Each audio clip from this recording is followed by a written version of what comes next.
With this video type, we begin our discussion of ADTs, or abstract data types. And we're going to start with two of the simplest of these, the stack and the queue.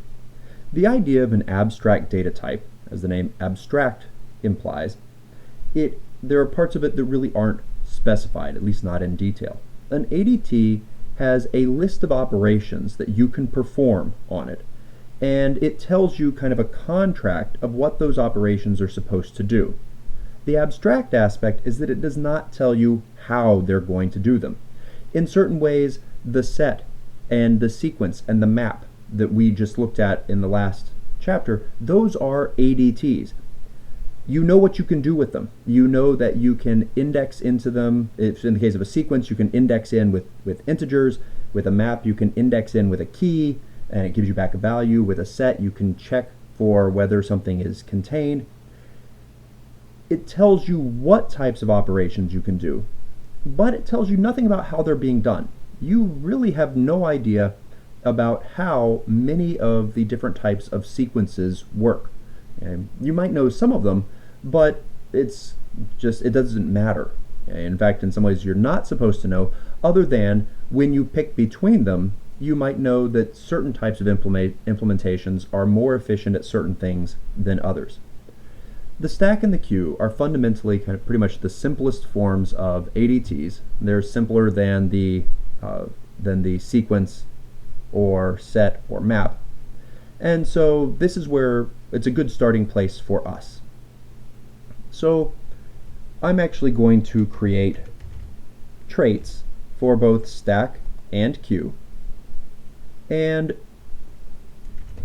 we'll write a little bit of code in them. So fundamentally, what are the operations? Once again, an ADT specifies operations and tells you what those operations are going to do. It gives you kind of a contract for them, but it doesn't tell you how they're going to happen. In the case of the stack, there are three methods. So we have the ability to add things to our stack. When we do that, we refer to it as pushing to the stack, and then we have a data member.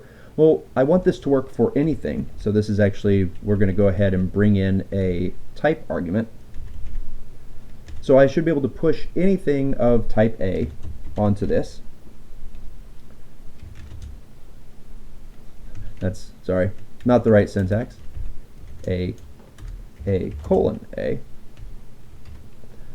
I should be able to take things out. Pop. So this, let's put in a comment here. In fact, we'll use a Scala doc style comment. This adds an element to the stack. There is a pop method that gives back something of type A. The pop method removes an element from the stack, and the thing is, it's particular about what element.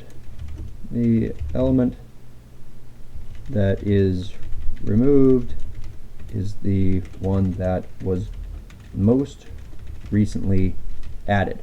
Okay, stacks are referred to as being LIFO. The last thing in is the first thing out. The name actually kind of implies this. You have a stack, picture a stack of books. And these names push and pop kind of come from this image of, in some cafeterias, you have like things that hold plates that are spring-loaded. And when you take something off, the whole stack pops up, and when you put stuff on, it pushes it down. And you're only allowed to get things off of the top.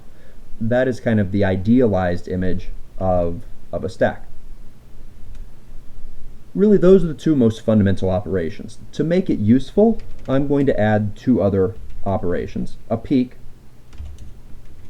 which returns an A. Note, I didn't put the parentheses here, and this is because peek only gives you back. So gives back the next item that would be popped. It's like calling pop, but without taking it off. And because it doesn't actually alter the stack at all, I'm not putting the parentheses on.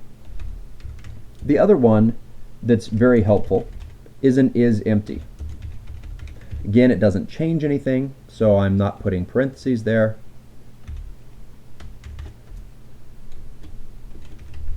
tells if there are no items on the stack to pop. Okay, so if something is empty and you try to call pop or peek, you're probably going to get some type of error. Okay, so this is the interface and the contract for the stack ADT. Once again, I note that these methods don't tell you how they're going to do things. It doesn't tell you how we're going to store the elements of the stack. All it does is it says what they are going to do. So any valid implementation of the stack, and you can make many different valid implementations of the stack. We are going to make one in this chapter and one in a later one.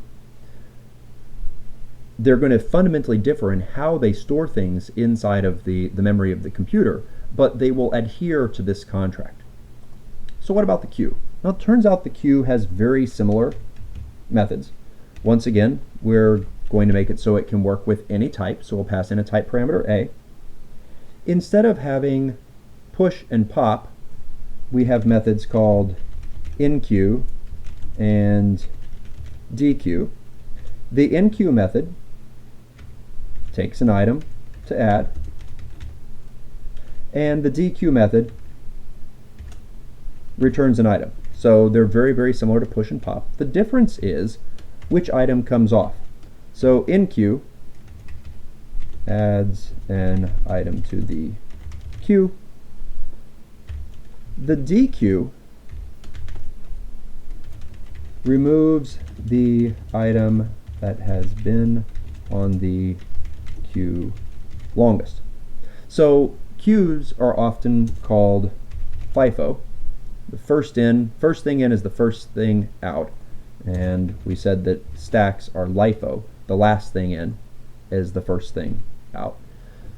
So we add and we remove, but there's a fundamental difference in the contract of what these things do. And you could name these methods different things. There are implementations of stack that call these push and pop, though the mental image of push and pop really, I don't think, agrees with what a queue is.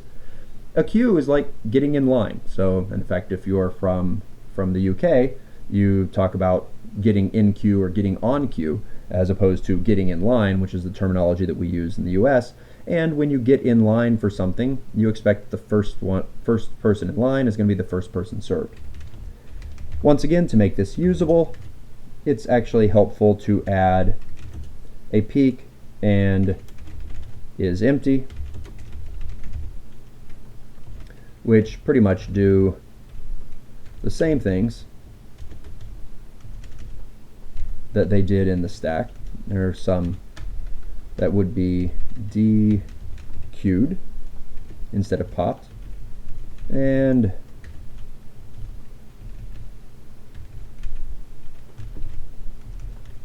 tells when there are no items on the queue to dequeue. Okay, so these are both very simple ADTs. As I said, we're starting off with the simplest things that we can have. They specify a set of methods and the contract for how those methods work. We're going to come back and we'll wind up implementing these, but there's a few other things that we need to discuss before we can write our first implementation to make sure that the implementation we write is a good one.